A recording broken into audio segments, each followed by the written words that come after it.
a question for you.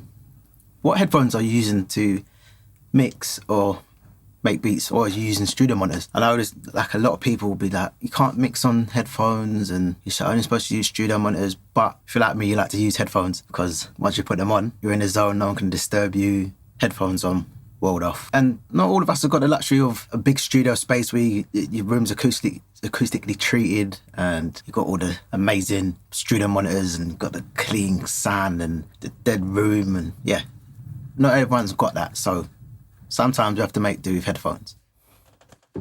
So recently I upgraded to the ATHM50Xs. I had the ATHM50s before, and if you own a pair of them, you know that after a while they start to get tacky. The headband goes, and it was these ones that I was using before. And someone said, commented in one of my videos saying how they look like they've been through World War II. Rude.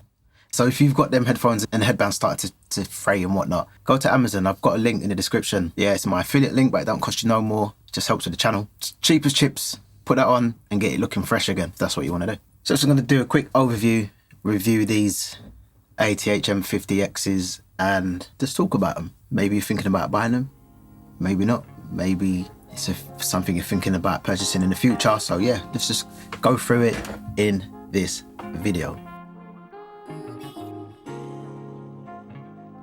What's going on YouTube fam? It's KC. Welcome back to my channel. Hope you're well. So before we dive into this video, I need to quickly shout out my 2 new subscribers. Shout out Ambient Fire and Nike Mike Productions. Thank you for hitting that subscribe button. Super grateful. It's helping to grow the channel. And I'm glad that you're part of this community too. My favourite comment for this week is coming from Simon Larson. Appreciate your feedback. Like I always say, feedback helps to know whether or not you're progressing or if you need to work on stuff. So yeah, I appreciate the feedback. And I'm glad that my videos helped you as well. All right, we've done that. Let's dive into this video.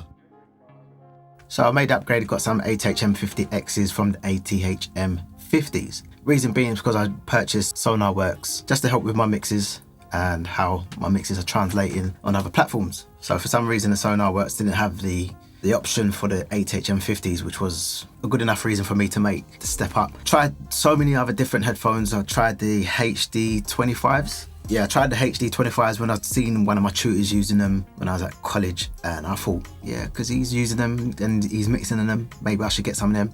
But when I tried them, the ears, the actual headphone cups was so small that after a while it just made my ears ache. So I didn't really like them. And plus I caned them so quick as well, like they started to peel and the foam was coming out. So yeah, they got a good use. I got good use out of them. I tried Sony headphones. I've tried all different types of headphones. Got to the ATHM50s and I'm comfortable with them and how they sound, and I like the quality of them. So let's take a quick look at these ATHM50s. Lovely. Spanking white. I chose white because the studio's white. More or less everything in the studio is white, and these seem perfect. I know it sounds a bit pretentious, but I chose these over the DT770s because they're white, and for the SonarWorks. So they're cool. The build on these, sturdy. I like how the plastic on these are better than the ATHM50s because these have like I would say a silk finish. So if you have matte and then you have silk, these are silk. Whereas the black ones, they don't have that shiny finish on them. They don't have that shiny finish, even though it does look shiny. But if you compare the two, can you see that? It's like a gloss finish to them. And if you notice as well, cable in the black one, whereas the ATHM50s, there's no cable, but obviously I'm wanting to put cable in them to get them to work, and there's a lock-in cable mechanism which works quite straightforward.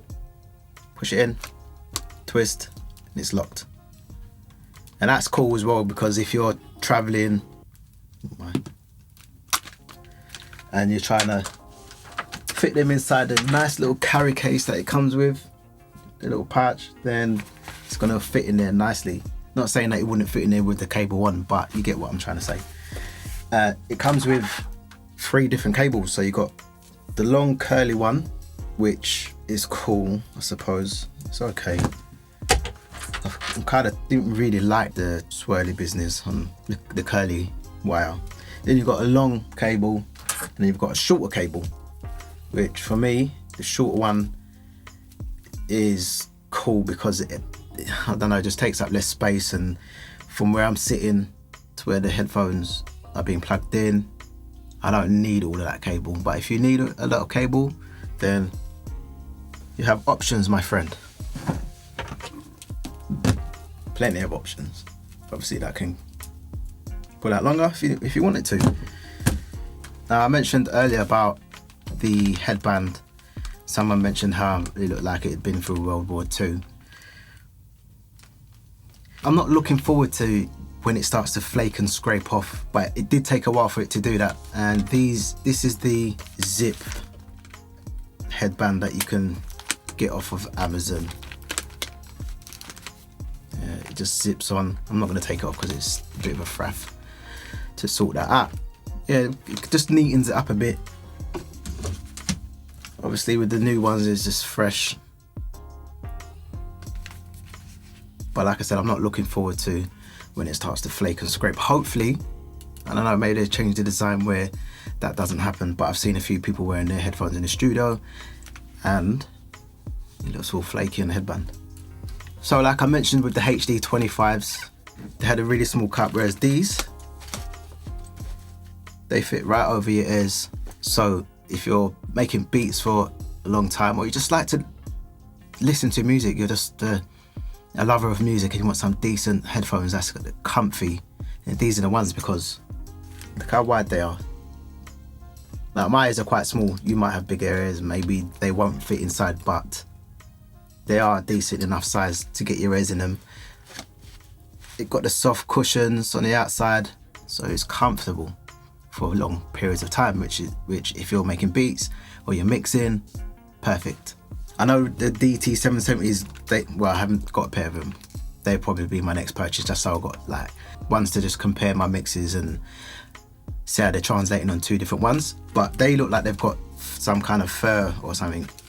Once I get those, I'll be definitely doing a review on them. But these soft pads, like I said, just so comfortable. Yeah, I like these.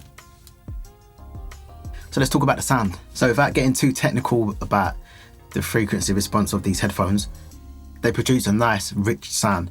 Unlike some headphones where they just boost the bass. I like bass. You just have to get used to how they sound. The highs are nice and crisp and produce a nice sound. So I've been using these together with the SonarWorks Reference ID, I think that's what it's called nowadays. It's really helped with my mixing and helping my mixes to translate onto other platforms. Price of these headphones are coming in roughly around the same price other studio headphones like the DT770s, the HD25s. But just look at these as an investment. If you're looking to upgrade current headphone setup, studio setup, then I would highly recommend these headphones because they're cool. They sound good. It's all about just investing in your studio and the equipment that you use. So yeah, definitely get on these. Use my link below, don't worry. Ain't gonna cost you no more. Like I mentioned, it's an affiliate link, but it doesn't cost you no more. It just helps me to grow my channel. There's so much choice out there for headphones. It can get confusing. So it always helps to check reviews. I don't know about you, but I like to check reviews. I have a quick look at the star ratings, and for some reason I will look at the lowest rating to see what they're saying negative about it. But then I'll go to the 4 or 5 stars and see what they're saying, make an educated guess. Sometimes what one person likes might not be what you like, or what they don't like might not even bother you. So yeah, just make an educated guess and try stuff out. Try them if you can. Borrow your mates if they got some, or just watch my reviews. Hope you've enjoyed this video. If you have, hit the like button. Want to see more videos like this, hit the subscribe button. There's a playlist as well for you to check out for some more product reviews. If you want to hit me up on Insta, some behind the scenes studio beat making sessions and mixes that I'm working on, then yeah, hit me up on Insta. Always happy to connect. Make sure you hit that subscribe button as well and hit the notification bell so you get notified anytime I put up a new video. Appreciate your time.